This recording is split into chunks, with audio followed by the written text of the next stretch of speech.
আজান, যার মানে হচ্ছে আহ্বান করা, যার মূল উদ্দেশ্য হলো অবগত করানো। ঐতিহাসিকভাবে মুসলমানদের 5 ওয়াক্ত নামাজের জন্য দৈনিক 5 বার মিনার থেকে উচ্চস্বরে আজান দেওয়া হয়।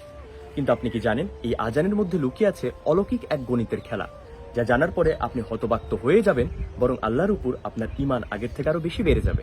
আসেন জানি বিস্তারিত। আজানের প্রথম শব্দ হলো আল্লাহ, শেষ শব্দ হলো আল্লাহ, অর্থাৎ আল্লাহ শুরু আল্লাহ শেষ। আজান শব্দটি পবিত্র কুরআনে রয়েছে সর্বমোট 5 বার। আমাদেরকেও প্রতিদিন নামাজ আদায় করতে হয় 5 ওয়াক্ত।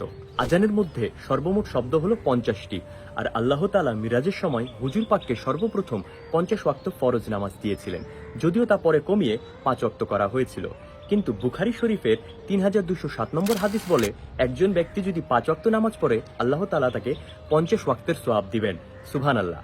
আজানের মধ্যে সর্বমোট 17টি ভিন্ন অক্ষর রয়েছে, আর আমাদের প্রতিদিনের ফরজ নামাজ হলো 17 রাকাত। ফজর 2, জোহর 4, আসর 4, মাগরিব 3, এশা 4, মোট 17 রাকাত। আজানের মধ্যে সবচেয়ে বেশি ব্যবহৃত শব্দ হচ্ছে আল্লাহ। আল্লাহ শব্দের আলিফ অক্ষরটি সম্পূর্ণ আজানে রয়েছে 47 বার, লাম অক্ষরটি রয়েছে 45 বার এবং হা অক্ষরটি রয়েছে 20 বার। সুতরাং 47 যোগ 45 যোগ 20 সমান 112। আর পবিত্র কুরআনের 112 নম্বর সূরা হচ্ছে সূরা ইখলাস, যে সূরায় আল্লাহ তাআলা নিজের পরিচয় দিয়েছেন। সুবহানাল্লাহ।